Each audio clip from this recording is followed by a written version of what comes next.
Okay, hi everybody, and I want to start by thanking everybody for coming out today.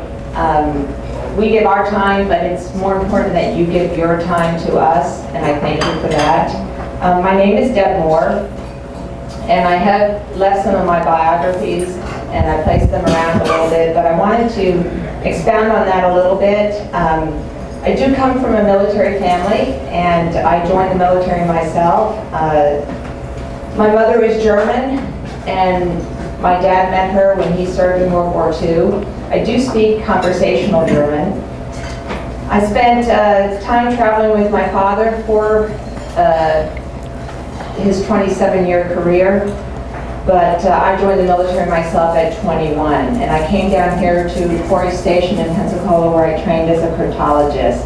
I left here, went to England for 2 years where I was advanced quickly and filling the role as an NCO with just 2 years in service. Came back here to Quarry for advanced training and came to live on Gulf Beach Highway.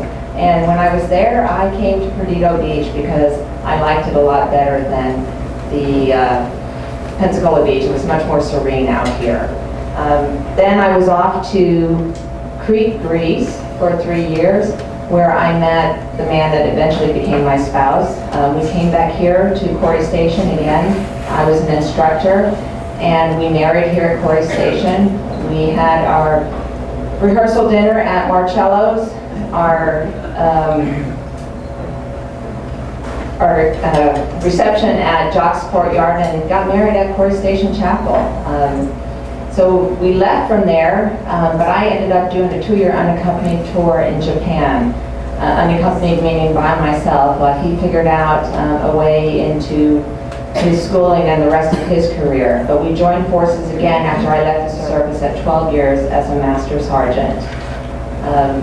We were having our first child, and it was time to get back together and raise our family. But we made our way back here in 2003 and raised our son along these Gulf shores. And he eventually became a lifeguard for 3 summers before heading off to college himself. And he's currently at USF, about to become a senior. This is the red card, I'm out of time.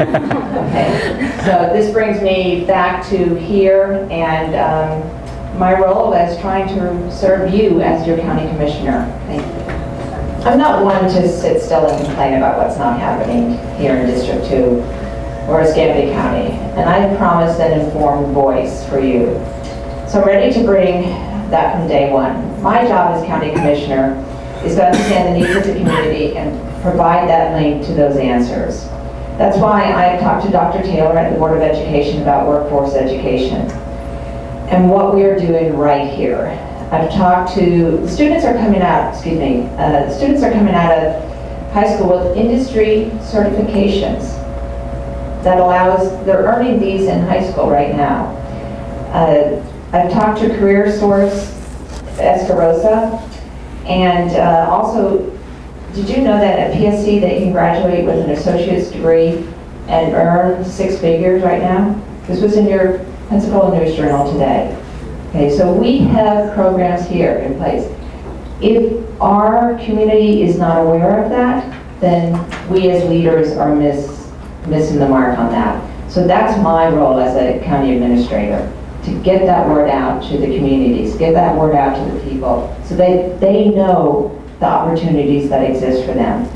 I've also sat down with the director of our community redevelopment to learn about the CRAs out there. There are grants out there, $2,000 and $10,000 grants to help those businesses. Our chamber also has programs. They're called IWT, I believe, that will allow them to train their current workers to upgrade their skills. So we have a lot of programs out there. You have to be educated about what those programs are and bring that voice to the people in your community. Thank you very much. I read the 2011 survey, so I have a good feel of what the people here in Perdido Key want. I think there are 2 major concerns, and I'm going to express them without them being in any particular order. Stormwater drainage is certainly an issue. The more concrete we put down, the more asphalt we put down, that certainly affects that issue here, and that is an important issue here. Also, it affects the flow of water, so we have to consider that. We also need to wait and listen to what the Fish and Wildlife Service has to say about our natural habitat here. We have animals that need beach to nest on, and we need to allow them to figure out what has to do with the mice as they cross the road.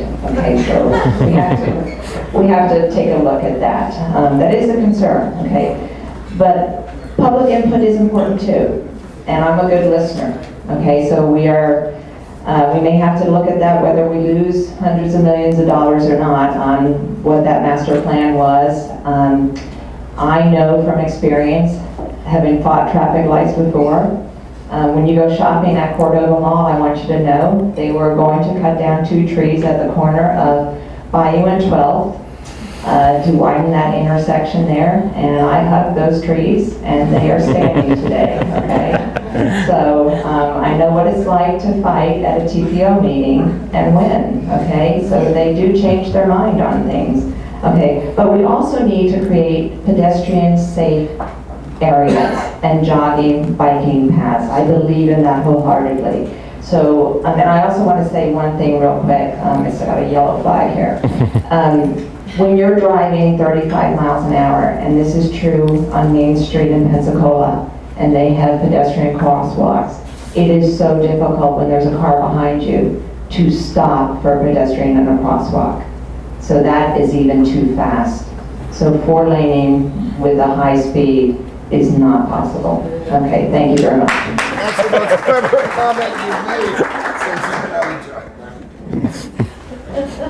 Well, allow me to drop a name. I am not just a pretty face. Okay? I did attend Senator Nelson's press conference the other day, and he did mention BRAC, and he said we did not have to worry. Okay, so allow me to tell you that. Okay, straight from his mouth. Okay. Also, saving our military bases is not just about the mission that they currently have here. Saving our military bases is also about the people they bring and the people that return. You know, I am a product of a military base here, but I'm also a product of somebody that came back. Military retirees are a great source of revenue when they come back here to Escambia County, and we can't forget that. They buy homes here, they shop here, they live here for a long time. So that is another reason to secure that. Thank you.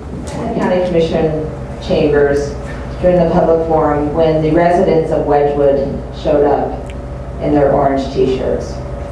And I want to reflect on that for a minute. About 90% of them were women. And that's a powerful thing. They all wore orange t-shirts.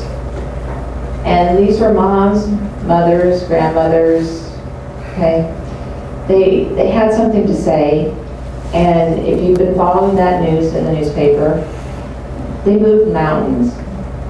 They moved mountains of debris, but they moved them, and they got something done. And they've taken a little step back, but if you understand what I'm trying to say to you, okay, that is the voice that I want to bring to the County Commission. I want to bring that female voice back in there. I want to bring an informed female voice to the County Commission. I think that's missing. I want to change the diversity of it. I want to change the dynamic of it. And I ask for your vote. A vote for me is a vote for more for Escambia County and more for District 2. Thank you.